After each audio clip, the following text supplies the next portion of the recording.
Hey, how's it going, everyone? Welcome to another video. It's me, Gabriel, again. If this is the first time you're watching this video, I'm a fitness coach over 15 years of experience and currently studying sports science, and that's why we're going to talk about protein shakes.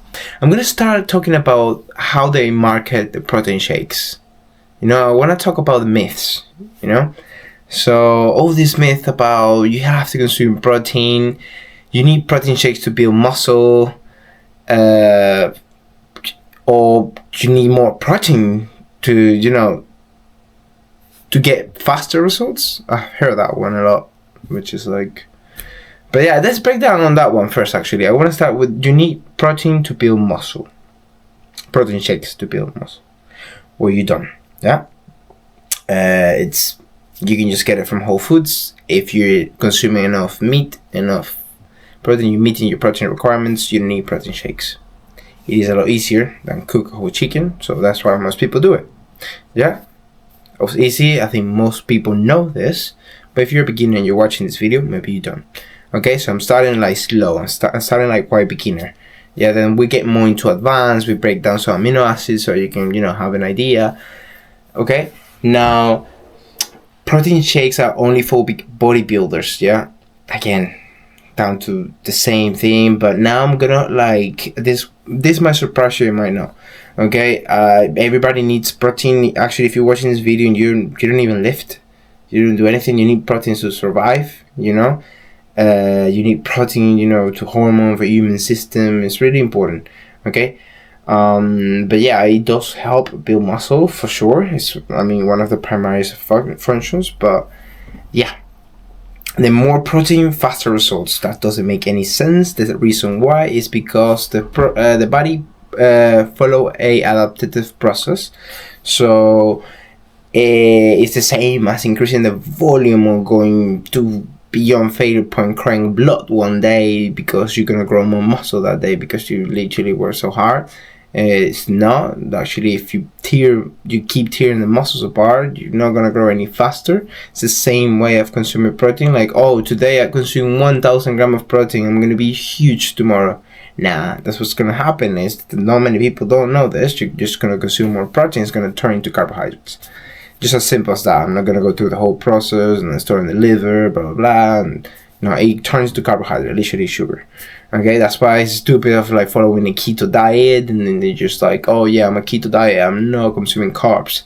Mate, if you're consuming 500 grams of protein a day and then whatever fat, because obviously you're doing keto, then you're probably doing carbohydrates anyways because it's gonna turn into sugar later, So, but anyways, that's another myth. Yeah, that's why keto diet for me is it's a no-go. It's fine. It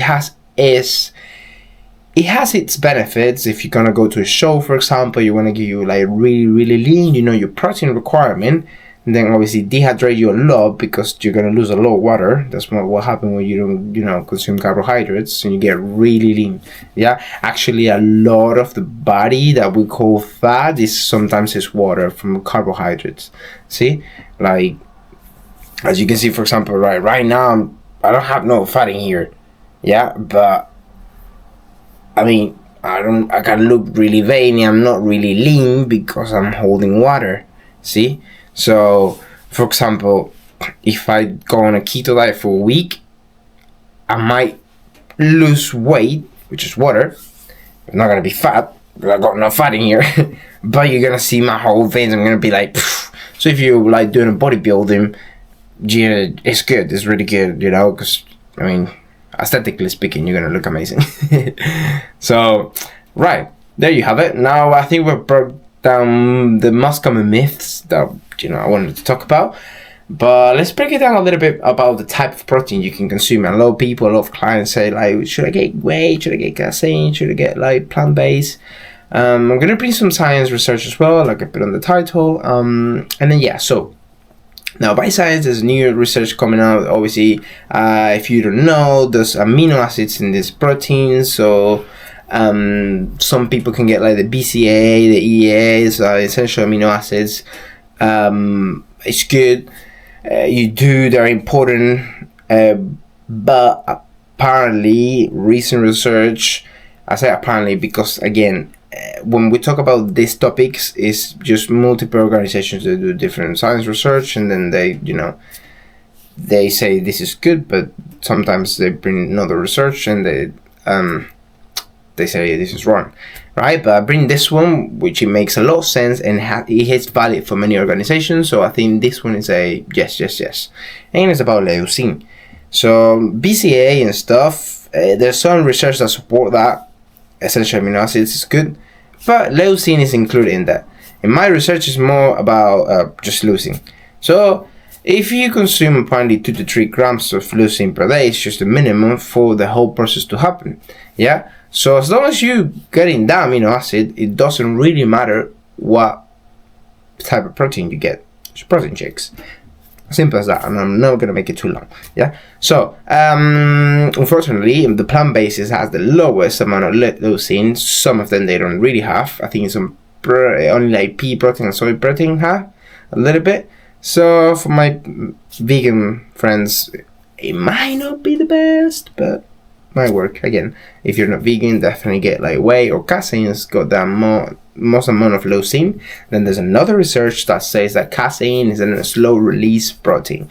Okay, it does work. I believe in that, and there's many research that support that. That's the reason why I consume more like cottage cheese and like dairy, lactose, stuff like that.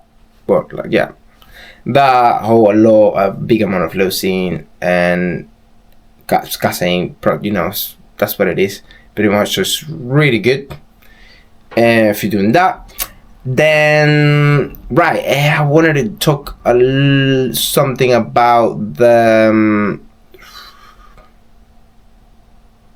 I wanted to talk about for those people who are like trying to lose weight, and then they just keep consuming protein, and I don't blame you. I was there as well. I do remember trying to lose weight, and then just instead of eating chocolate, I would eat protein and more protein shake and more protein. You just end up consuming, again, back to the same topic, just end up consuming carbohydrates anyway. So you might as well just have that chocolate bar, if you're gonna overconsume protein. And that's the reason why it's so important to know the requirement. Again, just obviously there's multiple ways to like test your protein intake. Some people use the 1.8 gram per ideal body weight, and that's good, or the 1 gram of pound per ideal, 1 gram of protein per, I hate this, I always get it wrong, 1 gram of protein per pound of body. Yes. So and that's really good. Okay, and then again, test it out, see your recovery, see if you maybe you like aching too much, have a look at the volume. Obviously, if you like working too much and then you're not sleeping well, that can affect as well, like the soreness. Okay, so but usually it's around that number. If you can consume a little bit extra, that's what I normally do, like 10-20 grams, just to be in the safe range, and then that's it. But don't go like 400 grams, okay? You're not like Eddie Hall or anything like that. Or maybe you are. Maybe Eddie Hall is watching this, so hello. So yeah, this is an express video. We've got 3 more of my common question asked from people, and it's when you should use it. So the time window again is same. I like for optimal results. There's some research that say every 3 hour a meal, any macronutrient, to be honest, it's good to have. But if you don't, then there's some science research that's shown that it's just a minimum effect, 1% to 2% difference. So okay, and now protein shakes versus whole foods. That's a good one actually. People think, okay, yeah, I'd rather have just natural, like whole chicken or something organic, blah blah blah. It does work. At the end of the day, it will do the same work because it contains the same amino acids. Obviously, depending on what you're consuming, it is a bit healthy, of course, because you don't get the sweeteners, the stuff from the protein shake. So it will be always better to get, natural whole foods, for sure. Just because of that part, but essentially your body's still producing this, processing the protein the same, the amino acids, unless you get really crappy protein. But come on, I mean, I don't get any sponsor from this, but you probably know my protein in bulk and stuff like that. So just get one of those. It's good quality and cheap. Yeah. And then I think we talk about the other externals, things that protein does, such as like immune system, support the endocrine system, hormones. Sorry, it is actually the evening and I finished work and I just had this from one of my clients, so I thought I'd just make a whole video about that and then just do some work. But actually I'm done after this. This is my goodbye Friday night, right? It looks like I'm chilling. But yeah, guys, so remember, just figure it out. Don't overconsume protein. Don't go too crazy. It is a really important macronutrient, but it's not like it's gonna do miracles, okay? If you're trying to lose weight, don't overconsume protein. It does help satiety, so but yeah, don't go too crazy. Okay, so thank you for watching this. This video is over. I hope you've learned loads. Drop in the comment if you have any more questions, and I'll just quickly answer and make a video. I'm quite actually fast making videos. Make it like in 2 minutes. If I'm working and I see a comment, I just boom, make a video and answer. That's the that's the magic of being my subscriber. You kind of have like a personal fitness coach for free, but you gotta subscribe. Right, so see you soon.